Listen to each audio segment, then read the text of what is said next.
மனித சமூகத்துக்கு புரதச்சத்தை வாரி வழங்குபவை பயறு வகை பயிர்கள்.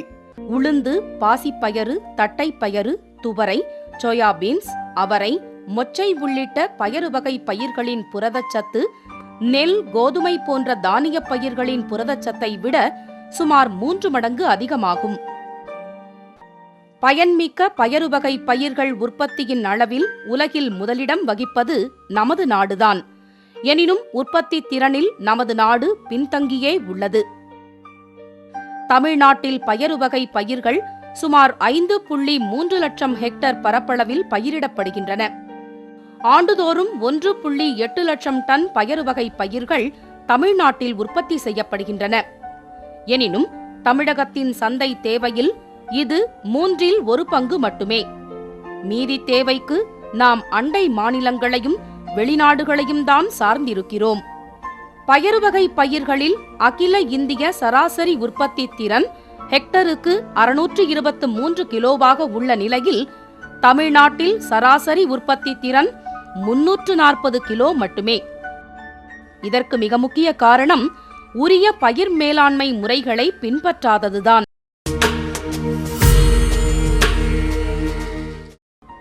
இந்த குறைகளை களையும் விதத்தில் தற்போது தமிழ்நாடு அரசின் நீர்வள நிலவள திட்டத்தின் கீழ் பயறு வகை பயிர்களில் விவசாயிகளுக்கு மிகச்சிறந்த பயிர் மேலாண்மை முறைகள் பயிற்றுவிக்கப்பட்டு வருகின்றன.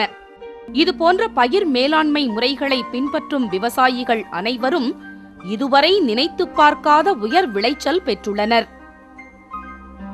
பயிர் மேலாண்மை முறைகள் குறித்து இப்போது நாம் விரிவாக பார்க்கலாம்.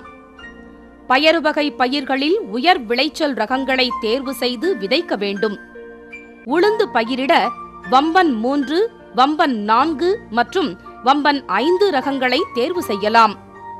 பாசிப்பயிறு பயிரிட கோ 6 மற்றும் கோ 7 ரகங்களை தேர்வு செய்யலாம்.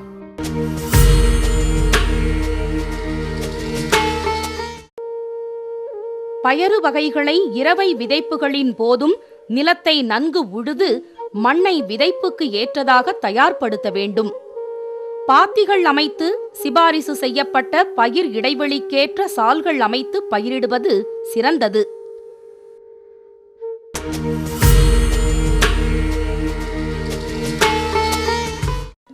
நோய் தாங்கி வளரக்கூடிய ரகங்களையும் தரமான உயர் விளைச்சல் ரக விதைகளையும் தேர்வு செய்து விதைக்க வேண்டும்.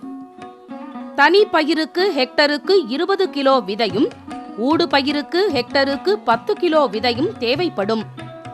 நெல் தரிசில் விதைப்பதாக இருந்தால் ஹெக்டருக்கு 25 கிலோ விதைக்க வேண்டும்.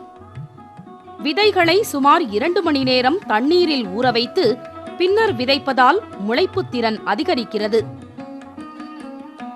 பூசண நோய்கள் தாக்காமல் இருக்க விதைப்பதற்கு முன்பாக 1 கிலோ விதைக்கு டிரைகோடர்மா விரிடி 4 கிராம் அல்லது சூடோமோனாஸ் புளோரசன்ஸ் 10 கிராம் வீதம் விதையுடன் கலந்து விதை நேர்த்தி செய்ய வேண்டும். அதேபோன்று ரைசோபியம் என்ற நுண்ணுயிர் உரத்தை கலந்து விதை நேர்த்தி செய்வது பயிர் விளைச்சலை அதிகரிக்கிறது.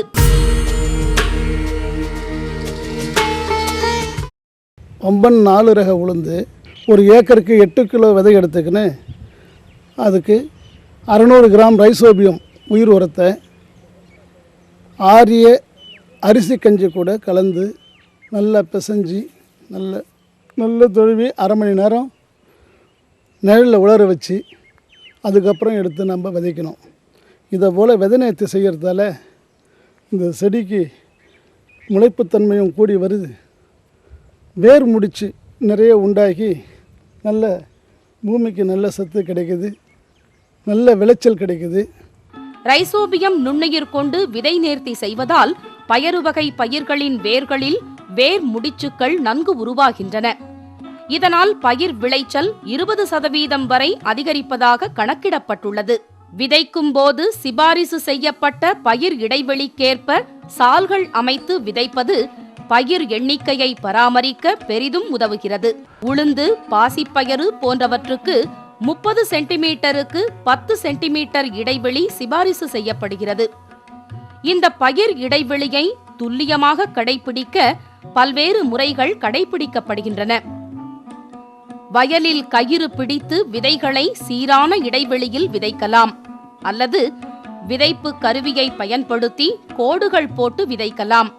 அல்லது பயறு வகை பயிர் விதைப்புக்காகவே மாற்றியமைக்கப்பட்ட சீட் ட்ரில் கருவிகளை பயன்படுத்தி சால் முறையில் விதைக்கலாம். மக்காச்சோளம் போடுற கல்டிவேட்டரை கொடுத்து அதில் மெழுகு வச்சு அடித்து ஒவ்வொரு உளுந்து போடுற மாதிரி அதே மாதிரி அந்த டிராக்டரில் போட சார். அதில் செலவு எங்களுக்கு ரொம்ப கம்மி. அதில் அந்த இதுலேயே உளுந்து ஒன்றை எடுத்து உளுந்து அதுவாக நட்டிச்சு சார். அதிகமாக இருந்த இடத்துல கொஞ்சம் எடுத்து நான் களை எடுக்கும்போது எடுத்து எல்லாம் இது பண்ணிட்டேன் சார்.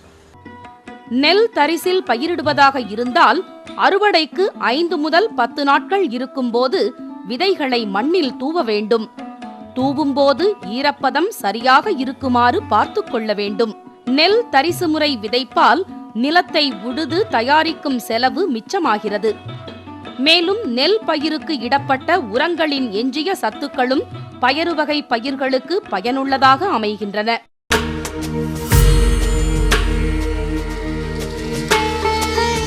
விதைத்த 15 நாட்களில் கைகளை எடுப்பது சிறந்தது.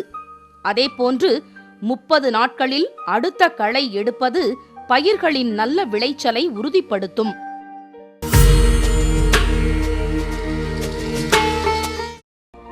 இரவை நிலங்களில் விதைத்தவுடனும் உயிர் தண்ணீர் விதைத்த 3ஆம் நாளும் பாய்ச்ச வேண்டும்.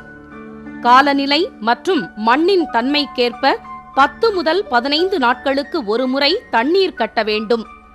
மொட்டு உருவாகும் தருணம், 50% பூ பூக்கும் தருணம், காய் வளர்ச்சியடையும் தருணங்களில் தண்ணீர் பாய்ச்சுவது மிகவும் அவசியம். நீர் தேங்கி நிற்பதை கட்டாயம் தவிர்க்க வேண்டும்.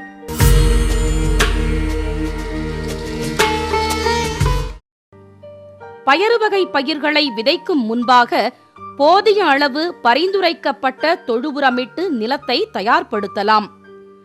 செயற்கை உரங்களான தழைச்சத்து 25 கிலோ, மணிச்சத்து 50 கிலோ, சாம்பல் சத்து 25 கிலோ என்ற அளவில் அடியுரம் இட வேண்டும். இவற்றுடன் கந்தகச்சத்து 20 கிலோ இட வேண்டும். உரமிடுவதில் விவசாயிகள் கவனிக்க வேண்டிய மிக மிக முக்கியமான அம்சம் DAP கரைசல் தெளிப்பது ஆகும். இது குறைவான செலவில் நிறைவான மகசூல் கிடைக்க உதவுகிறது. இதற்கு ஆகும் செலவு ஒரு ஹெக்டருக்கு 600 ரூபாய் மட்டுமே.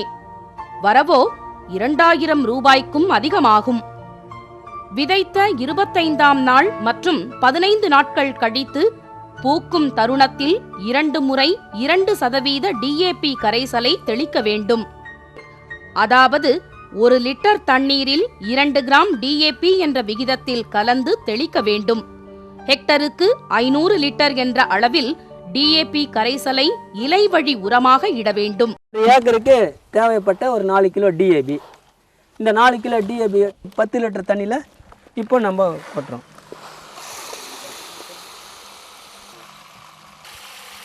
நாலு கிலோ DAP 10 லிட்டர் தண்ணியில் கொட்டுறோம். இந்த தண்ணீரை கொட்டிய DAP நன்கு கரைக்கிறோம்.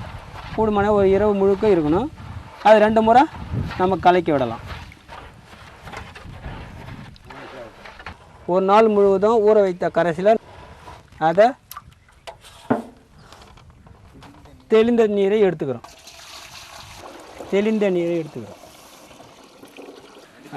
அடி திப்பியை அப்படியே நிறுத்திடுறோம். மறுநாள் தெளிந்த நீரை மட்டும் வடிகட்டி எடுத்து அதனுடன் தண்ணீர் சேர்த்து 500 லிட்டர் கரைசலை தயாரித்துக் கொள்ள வேண்டும். பின் 10 லிட்டர் வீதம் கைத்தெளிப்பான் கொண்டு இலைகளில் மட்டும் நன்கு படும்படி தெளிக்க வேண்டும். இந்த DAP கரைசல் தெளிப்பதன் முக்கியத்துவம் காலை அல்லது மாலை இரு நேரங்களில் தான் இந்த இலையினுடைய துளை திறந்திருக்கும். அப்பொழுது அடித்தோம்னா நமக்கு நல்ல பயன் கிடைக்கும். வெயில் நேரத்தில் அடித்தோம்னா அது துளை மூடி இருப்பதனால் அதுக்குள்ளே பலன் அளிக்காது. DAP அளவு 2%க்கும் அதிகமானால் இலைகள் கருகிவிடும் அபாயம் உள்ளது. எனவே இலை வழி உரத்தை பரிந்துரை அளவில் மட்டுமே இட வேண்டும். DAP கரைசலுடன் ஃப்ளோனோஃபிக்ஸ் வளர்ச்சி ஊக்கியையும் கலந்து தெளிப்பது பூ மற்றும் பிஞ்சு உதிர்வதை தடுக்கிறது. மேலும் அதிக காய்கள் பிடிப்பதற்கு வளர்ச்சி ஊக்கி உதவுகிறது.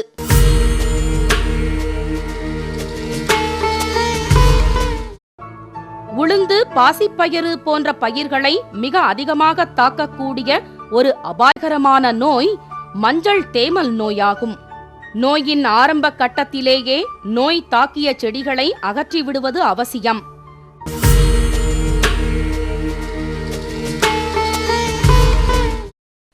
எண்பது சதவீதத்துக்கும் அதிகமான காய்கள் முதிர்ச்சி அடைந்தவுடன் அறுவடை செய்தல் வேண்டும். செடிகளை தரை மட்டத்திற்கு அரிவாளால் வெட்டி அவற்றை ஓரிரு நாட்கள் காய வைத்த பின் அவற்றை அடித்து விதைகளை பிரித்தெடுக்க வேண்டும். இவ்வாறு தரை மட்டத்துக்கு வெட்டுவதால் வேர்கள் மண்ணில் தங்கியிருந்து மண் வளத்தை பெருக்கும். அறுவடைக்கு பின்னர் பயறு வகை பயிர்களை சேமிப்பதாக இருந்தால் விதைகளை 10% ஈரப்பதத்துக்கு உலர்த்திய பின் சேமிக்க வேண்டும்.